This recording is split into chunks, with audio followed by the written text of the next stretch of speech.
sir. Your Honor, The document. we can't proceed. The document. We can't proceed without jurisdiction. All right, I have an idea, sir. Can you hear me now? Yes, now we can hear you. Very good. All right, state your name for the record. My name is Fernando Gonzalez, living man. Very good. I'm here And we already have representing my appearance of corporate Mr. fiction of the Duffield exact same name. in regard to the matter for motion to dismiss, Did you hear me, Your Honor? Gonzalez. Your Honor, I did hear you identify yourself as Fernando Gonzalez. Thank you. Please proceed with your motion Yes. for dismissal. I'm here representing my corporate fiction of the same name, and I'm here to motion. Well, you're here as you're here as Fernando Gonzalez, because Right, if you're but not I'm here not- as Fernando Gonzalez, I will have to issue a bench warrant for Fernando Gonzalez. You and I both know I'm representing my corporate fiction, the all caps You name. cannot do that. You cannot represent a party other than yourself, sir. Well, then we got a problem. You and I both know that. So No, proceeding that's as not true. Fernando Gonzalez, If do I you own wish a to name- address your motion for, do you wish to If I- address your motion for dismissal? Yeah, I would like to challenge Please do jurisdiction so. like you didn't. I'm here by special appearance to challenge jurisdiction and motion to dismiss for lack of. Here we go again, another self-proclaimed, living man, convinced he can outsmart the justice system with pseudo-legal gibberish. The moment you hear corporate fiction, you know it's going to be a long day for the judge. But this one stands out. He's convinced he's cracked the code of the universe just by trademarking his own name. Well, that's not true. Your motion is dismissed and denied because it is not based on any actual recognized legal basis. So in regard to the trial, I object to that.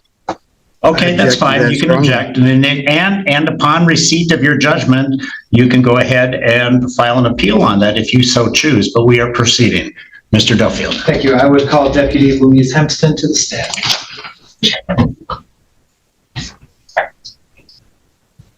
Your Honor, would you like me to approach the podium, or may I stay at the table through the duration of questioning? You can remain at the table. There's no copy of my. You swear to tell the truth, the whole truth, and nothing but the truth. Yes, sir. Have a seat, state your name, spell it for the record. Louise Hempston, Hempston. Very good. Please proceed. Thank you. Deputy Hempston, where are you currently employed? Allen County Sheriff's Office. How long have you been employed at that location? Almost 5 years. All right. And what are your job duties entail? Road patrol for the Sheriff's Office. All right. Do you recall making a traffic stop with Mr. Fernando Gonzalez? I believe it was June of 2022. Watch how remarkably patient the judge remains. This is a masterclass in courtroom composure. The defendant floods the room with fabricated legal jargon, yet the judge lets him speak, steady and controlled. Most judges would have snapped long ago, but this one stands unshaken. And that's he. What is your objection? He's labeling me a driver when he has no proof that I was transporting goods, services, or passengers for hire. Your objection's overruled. Please proceed. Thank you. Again, did he provide any the documentation that you requested? When I asked for them, he said that he did not have them, and then he told me he wasn't driving, he was traveling. Do you recall what type of vehicle the individual was in? It was a silver Ford, I believe it was a Focus. And to your knowledge, is that a motor vehicle? Yes, sir. Were you able to identify the driver in some capacity or in some way? Yes, I was. There were some legal documents. The driver would not identify himself, and I attempted to look at the VIN plate on the front dashboard underneath the front windshield, which is obscured by some paperwork. That paperwork for legal documents and identified a person's name, and it also identified an address. I used that address and that name using lean to come up with a name and a picture that identified the same person as was driving the vehicle. And did you, when that was pulled up in your law enforcement information network, did that include information on whether the individual had a valid driver's license? Send operator status was denied suspended. The classic line. I'm not driving, I'm traveling. It's the sovereign citizen's greatest hit, as if those words magically erase traffic laws. The deputy's face says it all. Here we go again. Well, then you can either take your hat off or be held in contempt of court, or you can turn your camera off. One or the other. I'll turn my camera off. I don't like being told what to do. Okay, very good. May the record reflect that. He did identify, yes.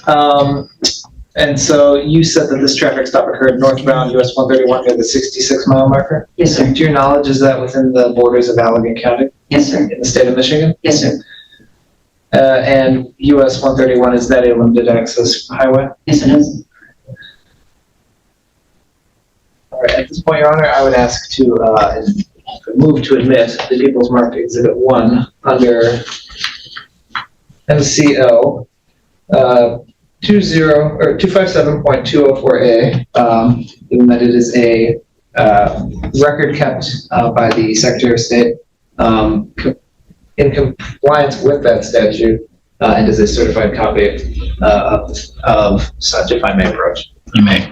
For the record, I would state that I emailed a copy of this document to the defendant at the email address I had on file approximately 25 minutes prior to the start of the trial time.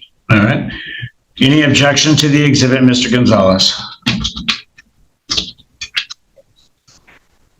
No objection, it's admitted. Anything further? Your Honor, I have no further questions for this witness at this point. Thank you. Mr. Gonzalez, do you have any questions?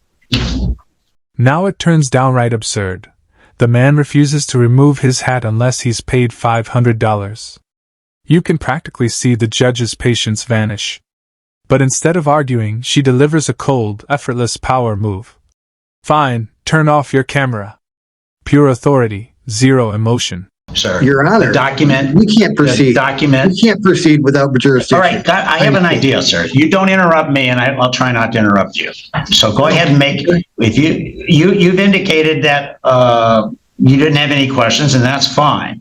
I told you the reason that in regard to that, the notice of lien you sent, it's a meaningless document from a legal point of view. All right? Anything Okay. else you'd I like to don't agree. establish on the record? Yeah, what about my Okay, FOIA he has request? nothing further. You wish Yes, to I sum do. up any arguments you have?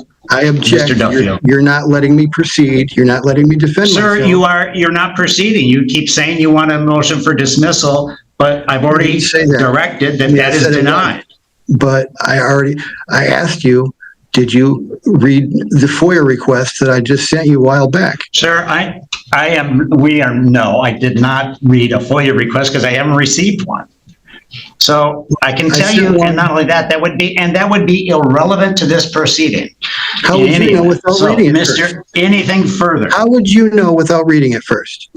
Because a FOIA request in regard to this matter, we are talking about a motion, a trial for driving with a license suspended. Do you have anything pertinent to that in regard to this trial? Yeah, the FOIA request that I sent you. Pretty much takes Anything me out other of than your that? jurisdiction. Sir, I am deeming that to be irrelevant. You can take that Without up on reading it appeal as first? well. Without You can take reading that it up on first, appeal really? as well.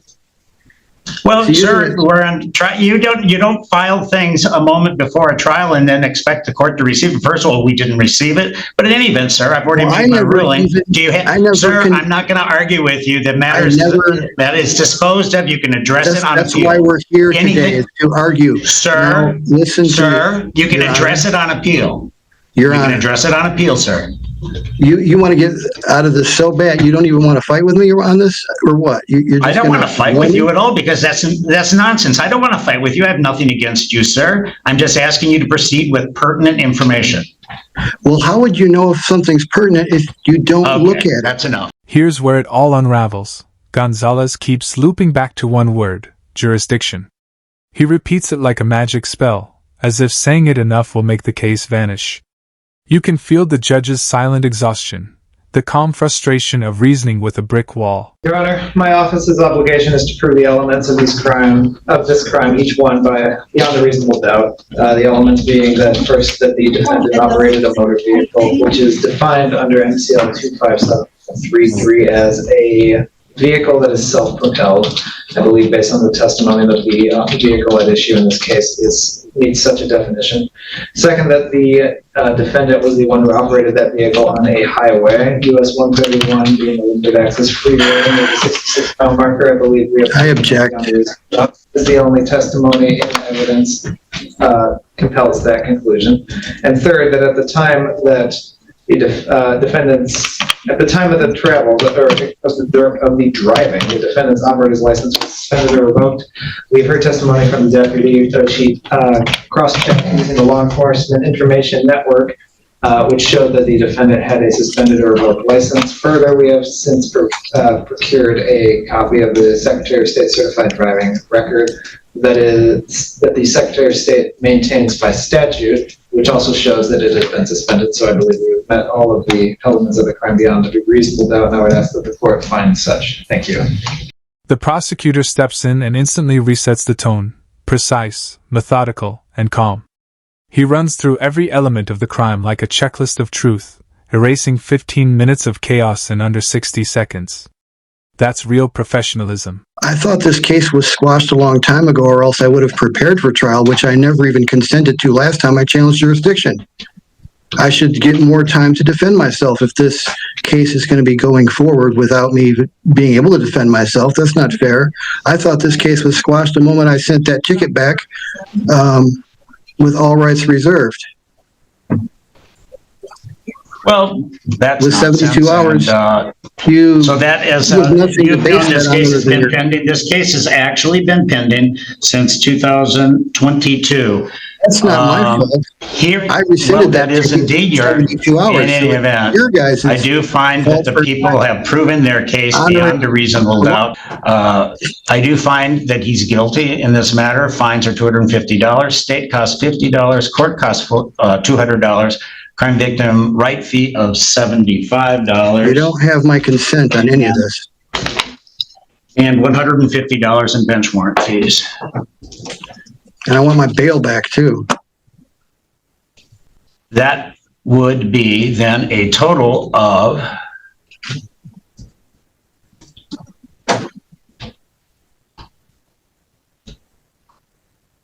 $725, and I'll give you 90 days to take care of that.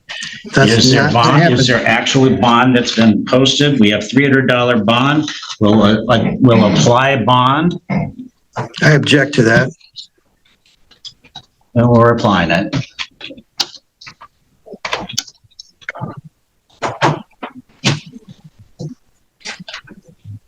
For a victimless crime, that's, And remaining balance of $425 is due within 90 days.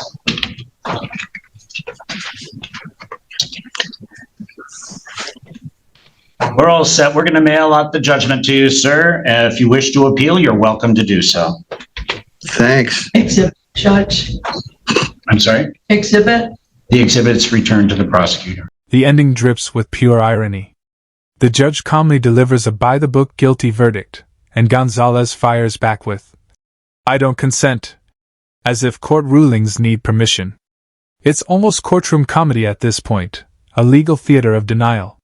Yet through it all, the judge stays polite, composed, and unshaken, a rare display of patience in a world where some people live entirely inside their own legal fantasy.